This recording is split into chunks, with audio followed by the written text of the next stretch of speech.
दीपक news में journalist Anil Rathore. मित्रों, जनता में, उत्तर प्रदेश की जनता में झूठा मैसेज फैलाया जाता है कि यहाँ लॉ एंड ऑर्डर बहुत मजबूत है, लेकिन धरातल पर ऐसा नहीं है।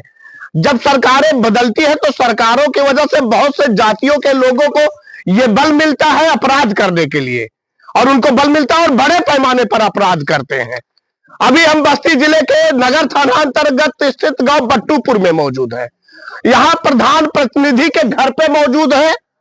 इसी घर पे सत्येंद्र नाम के प्रधान प्रतिनिधि के पुत्र रहते थे, जिनके गांव के बगल के घर के बगल के ही भारत भूषण सिंह उर्फ चुनौती सिंह ये दारू के नशे में 3 फुट की तलवार लेकर के रात में 11:10 पर इनके घर पे हमला कर दिया।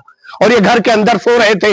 इनकी एक बहन बाहर सो रही थी, जिसके जग जाने की वजह से उसकी जान बच पाई, वरना तलवार से उस पर हमला करके मार देते। और चिल्ला करके यहीं पे गाली दे रहे थे, जाति सूचक शब्दों का प्रयोग कर रहे थे। जब जो है सत्येंद्र जो प्रधान प्रतिनिधि अपने घर से बाहर, पहले उनकी पत्नी निकली, उस पर तलवार से हमला कर दिया, वो बेड पर गिर के अपनी जान बचाई। उसके बाद सत्येंद्र निकले, उन पर हमला कर दिया, वो दरवाजा बंद करके किसी तरह से अपना जान बचाए हैं। मित्रों, आप देख रहे हैं कि ये मनोबल अपराधियों के कितने बढ़े हैं। उत्तर प्रदेश सहित बस्ती में रोज घटनाएं हो रही हैं, और कानून व्यवस्था अपना काम ठीक से नहीं कर रही। अगर अपना काम कर रही होती तो शायद इतनी बड़ी बड़ी घटनाएं आज नहीं घटती। ये हमला करने के बाद जब जाकर के इनको लगा कि कोई बड़ी घटना हो जाएगी, तो इन लोगों ने शांति व्यवस्था कायम रखते हुए 112 नंबर की पुलिस को बुला करके और वो तलवार सहित उनको पुलिस के हवाले किया। एक बड़ी घटना होते होते बच गई। अगर उस व्यक्ति को अवसर मिला होता तो दारू के नशे में था, वो किसी की भी हत्या कर सकता था।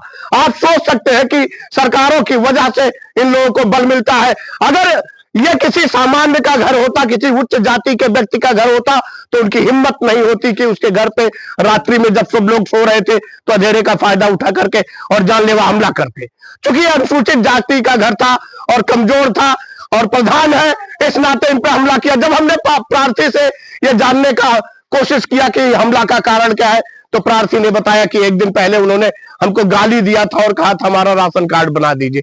प्रार्थी ने कहा राशन कार्ड मेरे बस में नहीं है, क्योंकि साइड नहीं चल रही थी, इस नाते मैं कुछ कर नहीं सकता था। मैं उनका सहयोग कर रहा था, लेकिन फिर भी पता नहीं किसके बहकावे में आकर के क्यों उन्होंने हमला करके और हमारे घर वालों को इस तरह से परेशान कर दिया। मित्रों, अगर ऐसी बड़ी बड़ी घटनाओं में लोगों को न्याय नहीं मिला, अपराधियों को सजा नहीं मिला, तो घटनाएं बढ़ती रहेंगी और धरातल पे जो लोगों का कहना है कि उत्तर प्रदेश का लॉ एंड ऑर्डर मौजूद है, ऐसा कुछ होगा नहीं और अपराध बढ़ता चला जाएगा।